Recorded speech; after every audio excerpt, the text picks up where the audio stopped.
हम सभी ने सृष्टि के निर्माण की बहुत सारी कहानियाँ जरूर सुनी होंगी, पर आज मैं आप लोग के लिए एक और कहानी लेकर आई हूँ कि विष्णु पुराण के अनुसार सृष्टि का निर्माण कैसे हुआ, त्रिदेवों का जन्म कैसे हुआ। विष्णु पुराण के अनुसार सबसे पहले भगवान विष्णु प्रकट हुए, उसके बाद उनके मस्तक से भगवान शिव प्रकट हुए और नाभि से ब्रह्मा जी प्रकट हुए। जब ब्रह्मा जी और भगवान शिव प्रकट हुए तब पहले ब्रह्मा जी ने उनसे पूछा कि प्रभु मैं कौन हूँ और आपने मुझे किस लिए प्रकट किया है। तब भगवान विष्णु ने बोला कि आप ब्रह्मा है और आपको सृष्टि के निर्माण का कार्य देखना है, मनुष्य के जन्म का, पशु पक्षियों के जन्म का कार्य देखना है एंड आप अपने कार्य में लग जाओ क्योंकि सृष्टि का निर्माण हो चुका है। फिर भगवान शिव उनसे पूछते हैं कि मैं कौन हूँ। तब भगवान विष्णु कहते हैं आप महादेव हैं, आप देवों के देव महादेव हैं। आपको सृष्टि के अंदर जिसका जन्म होगा उसकी मृत्यु भी होगी, आपको मृत्यु का कार्य देखना है। जो जन्म लेगा उसका विनाश भी होगा, जो बनेगा उसका विनाश भी होगा। आपको सृष्टि में मनुष्य की मृत्यु का हिसाब देखना और मैं यानी कि विष्णु जन्म और मृत्यु के बीच का कार्य दिखूंगा, मैं पालना का काम करूंगा।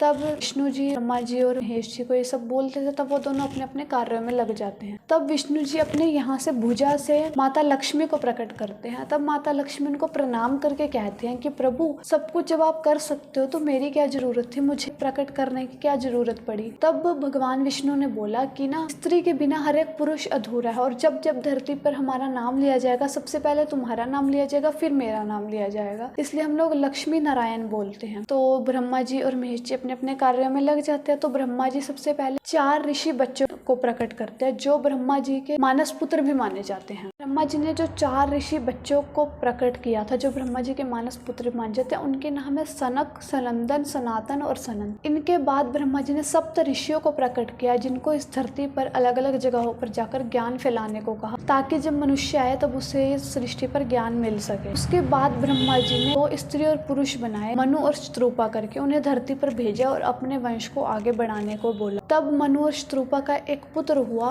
राजा उत्तानपाद। राजा उत्तानपाद की 2 रानियां थी, एक सुनिधि और सुरुचि। सुनिधि थी उसका पुत्र था ध्रुव और सुरुचि के पुत्र का नाम था उत्तर। एक बार ना राजा उत्तानपाद एक जंग जीतकर वापस आते हैं, तब वो सीधा सुरुचि के वन में चले जाते हैं, उसके कक्ष में चले जाते हैं। सुनिधि से और अपने पुत्र ध्रुव से मिलने ही नहीं आते। तब जो ध्रुव होते हैं ना 5 वर्ष के, वो खुशी के कारण कि पिताजी आए हैं, वो रुचि और राजा उत्तानपाद के कक्ष में जाने लगते हैं। वहाँ द्वारपाल खड़े होते, वो उन्हें जाने नहीं देते अंदर। तो वो कहते हैं मुझे अंदर जाने दो। तब वो जो द्वारपाल होते हैं वो मना कर देते कि अगर हमने आपको अंदर जाने दिया तो महाराज हमें दंड दें। तो जो 5 साल के वो ध्रुव होते हैं वो उनको कहते हैं कि ना महाराज के दंड से मैं तुम्हें बचा सकता हूँ पर मैं राजकुमार हूँ, मेरे दंड से तुम्हें कौन बचाएगा। तब जो द्वारपाल होते हैं वो ध्रुव जी को अंदर कक्ष में जाने देते हैं। ध्रुव जी कक्ष में जाकर अपने पिता राजा उत्तानपाद के गोद में बैठ जाते हैं। सुरुचि ये देखकर बहुत ज्यादा क्रोधित हो जाती है और ध्रुव को उनकी गोद से नीचे उतार देती है और कहती है कि ना अगर तुम्हें अपने पिता की गोद में बैठना है ना तो विष्णु भगवान से जाकर कहो कि तुम मेरी कोख से जन्म मिले। तो वो कहते हैं कि ना आप भी तो मेरी माँ ही हो। तो वो कहते हैं नहीं, मैं उत्तम की माता हूँ,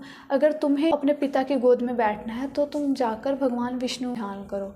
तो वो जाते हैं तो वो अपनी माता से जाकर पूछते हैं कि भगवान विष्णु कहाँ मिलेंगे। तो उनकी माता कहती है वो तो जंगल में मिलेंगे। तो ध्रुव 5 साल के ध्रुव सब कुछ छोड़ के जंगल में चले जाते हैं भगवान विष्णु को ढूंढने के लिए। वो जंगल में भटक रहे होते हैं। तो जब भगवान विष्णु ये सब देखते हैं तो वो नारद जी को भेजते हैं उनका मार्गदर्शन करने के लिए। नारद जी वहाँ पर जाते हैं, उन्हें कहते हैं 5 साल के ध्रुव जी को तुम इस वृक्ष के नीचे बैठो और ओम नमो भगवते वासुदेवाय इस मंत्र का जाप करो, तुम्हें भगवान विष्णु जरूर दर्शन देंगे। तो वो 5 साल के ध्रुव ओम नमो भगवते वासुदेवाय का जाप करने लग जाते हैं और बहुत देर हो जाती है, भगवान विष्णु नहीं आते। तो वो कहते हैं कि ना मेरे गुरुजी ने तो मुझे यही कहा था कि इस मंत्र के जाप करने से भगवान विष्णु दर्शन देंगे। फिर कुछ समय पश्चात माता लक्ष्मी माता का रूप धारण करके उनके लिए ध्रुव के लिए बहुत सारे फल लेकर जाते हैं, पर वो मना कर देते हैं कि नहीं मुझे पहले भगवान विष्णु से मिलना है। नारद जी उनको कहते हैं कि अगर तुम भोजन छोड़ दोगे तो तुम्हें भगवान विष्णु जल्दी दर्शन दे देंगे। वो भोजन छोड़ देते हैं तो वो लगे रहते हैं ओम नमो भगवते वासुदेवाय का मंत्र का जाप करने में। उसके बाद जब उन्हें लगता है कि अगर मैंने भोजन करना छोड़ दिया तो नहीं है, तो वो कहते हैं मैं जल को भी छोड़ देता, तो अगर मैं जल को छोड़ दूं तो क्या अब तक भगवान विष्णु मुझे दर्शन दे जाएं। तो वो लगे रहते हैं मंत्र का जाप करने के लिए। बहुत से लोग आते हैं उनकी तपस्या को भंग करने के लिए पर कोई कुछ नहीं कर पाते क्योंकि 5 साल के बच्चे में इतनी भक्ति इतनी श्रद्धा है कि वो सिर्फ उसे भगवान विष्णु को देखने की प्यास थी। फिर नारद जी जाकर उन्हें कहते तुम सांस रोक के बैठ जाओ, फिर तो भगवान विष्णु तुम्हें दर्शन जरूर देंगे। 5 साल का ध्रुव जैसे सांस रोक के बैठता है, भगवान विष्णु आकर साक्षात उसे दर्शन दे जाते हैं। तो दोस्तों, इससे आगे की कहानी के लिए बने रहना मेरे साथ। मैं आप लोग के लिए ऐसी ऐसी और वीडियोस लेके आऊँगी जिसमें मैं आपको सब कुछ बताऊँगी कि कैसे सृष्टि का निर्माण से लेके कैसे सतयुग, त्रेता युग, द्वापर युग, कलयुग, सभी से रिलेटेड विष्णु पुराण के अनुसार जो जो कहानियाँ हैं वो सब मैं आपको आने वाली वीडियोज़ में बताऊँगी।